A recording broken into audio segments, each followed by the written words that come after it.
Hey, what's going on, guys? I'm going to talk to you today about how it is not the sanctions that is Zimbabwe's problem. It's Mugabe. It is Mugabe and not the sanctions. Let me explain. Despite sanctions being in place, this past year, Robert Mugabe had a birthday party. It was his 92nd birthday party, and the birthday party cost $800,000. It was an $800,000 birthday party, and the country is starving. Okay? Also, Mugabe recently had a sculptor sculpt a statue of him. Okay? All this was under sanctions. And also, Zimbabwe has a big infrastructure problem with the roads and the highways not being paid properly, and they're under sanctions. However, despite being under sanctions, they recently neatly paved a street to Robert Mugabe's hometown and the house where Robert Mugabe was born in. Okay, that shows you right there that it is not a sanction, that it's not the sanctions.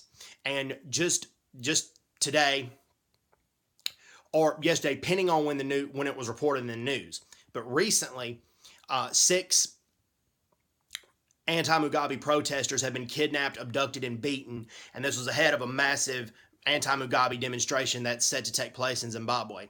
But the anti-Mugabe protesters are being brave, they're being courageous, and they're being right. And they're being right in protesting Robert Mugabe. And they said the anti-Mugabe demonstration is gonna happen. So I'm proud of the anti-Mugabe protesters. They're right. They're right, and Mugabe's wrong. Mugabe is just straight up evil, and how he's straight up evil is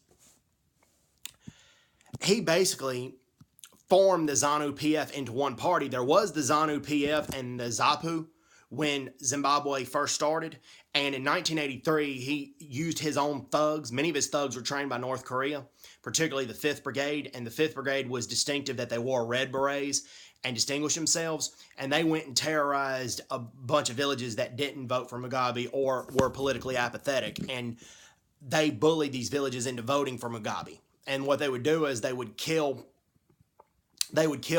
a bunch of the villagers and then force the villagers that they spared to stand on their recently deceased relatives' graves. They would force the relatives to stand on these graves and dance and sing on those graves.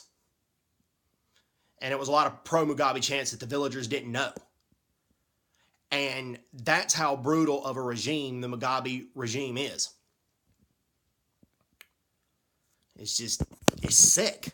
And it's sadistic. And Mugabe borderline admits he admires Hitler, and he's been in power since 1980. He's been the only president that Zimbabwe has had, and the land reform is a farce. It is not going to a lot of the poor blacks that were oppressed under the Ian Smith Rhodesia government. It's going to his personal political cronies, and even the Youth League in his own party, the ZANU-pf Youth League, has criticized that part of Mugabe's land reform.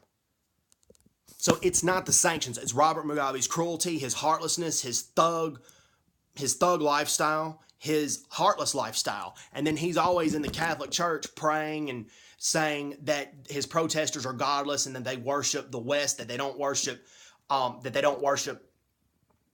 or they worship the opposition parties, that they don't worship God. No, that's not true. A lot of the protesters are pastors. They are devout Christians. They do worship God, and they have outright called Mugabe a hypocrite, and Mugabe is a hypocrite.